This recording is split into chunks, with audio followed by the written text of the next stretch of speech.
When looking for a beginner bike, you're gonna need to consider a lot of things. Power, speed, is it fun or not? Are you gonna get bored of it in a day or two? And whenever you Google best beginner bike, you're gonna see a lot of options like Yamaha R3, KTM Duke 390, Ninja 400. And what if I were to tell you that the answer to that question is probably a lot smaller than you originally thought? Behind me, I've got my 2019 Honda Grom. This thing is a beast. But the point of this video is not to glorify the Grom, it's to put it to the test, the ultimate beginner test to see if this machine is worth your money for your first bike ever. Or should you maybe go with the more stereotypical answer of the Ninja 400 or the Yamaha R3. Let's find out. Now, when you get a little closer to my Grom, you're gonna notice that it's not quite stock. We got a wheelie bar on the back. We got no odometer whatsoever. We have a handbrake. We have a bunch of stunt mods and stuff like that. When you buy a Grom, it's not gonna come like this. This is a little extra here. You don't need any of this stuff either. That's the beauty of this thing. There's so many things you can do with it. Let's go ahead and jump on the bike because that's what really matters whenever we talk about the Honda Grom. Let's cut to the GoPro footage. Okay, so this Honda Grom, it's a great beginner bike. I'm gonna start out and say that right off the rip. If you're looking for a short answer, the answer is yes, get it, okay? However, I will promise you, I will remain 100% honest about everything about this bike. Let's get into the first thing as to why I think the Honda Grom is a splendid beginner bike. Whoa! So the reason for this is because of how versatile it is, right? The last clip, I was off-road in the middle of a trail in a forest and a dirt and all this stuff, and I'm on the concrete.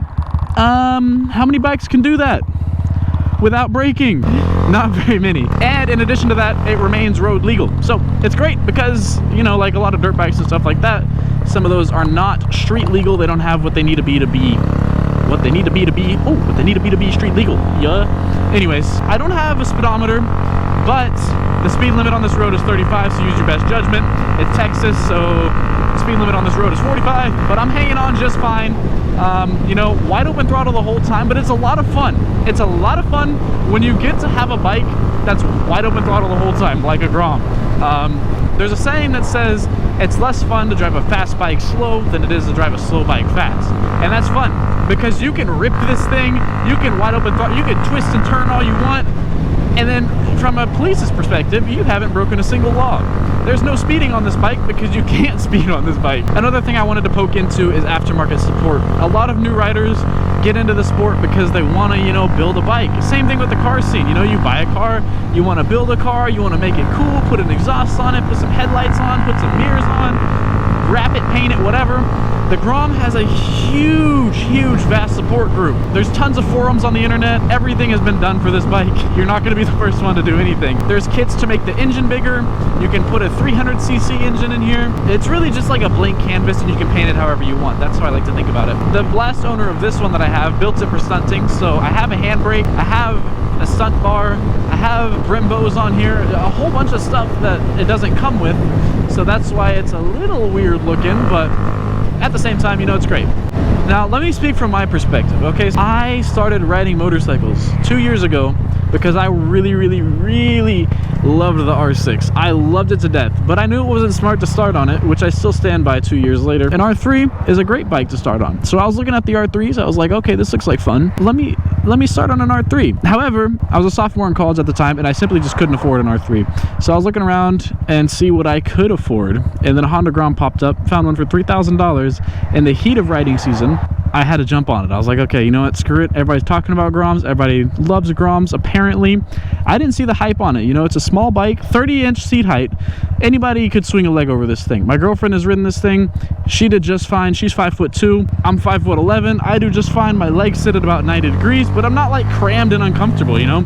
There's a reason I bought this bike after I sold it. This is my second Grom, and it's for a reason. I love this thing. There's a lot you can do with it. Oh!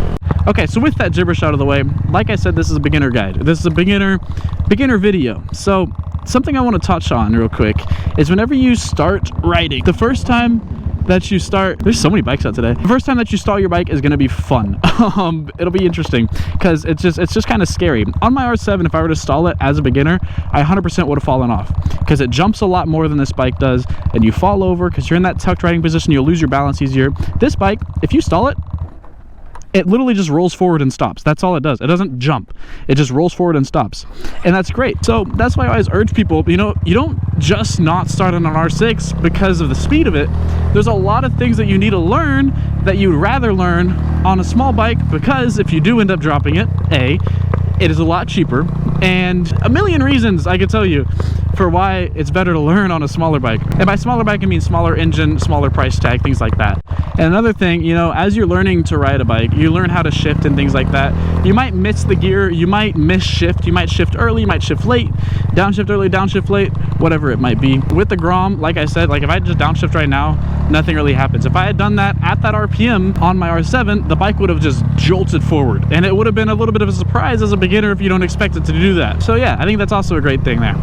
I want to preface the fact and add to what I said earlier about the Grom being a good beginner bike. It is a good beginner bike, but I'm not dissing on the Ninja 400, the R3, the Rebel 500, the 390, anything like that. Those are all amazing beginner bikes as well. But the one thing that the Grom has the upper hand with is versatility. So if you, like myself, are getting into motorcycles and you're like, oh man, I really want to ride a sport bike. That's all I want to ride a sport bike. I think there's no problem with starting on an R3. You can do it that way if you want, but you can also start on a Grom or start on something else. It's really whatever you want to do.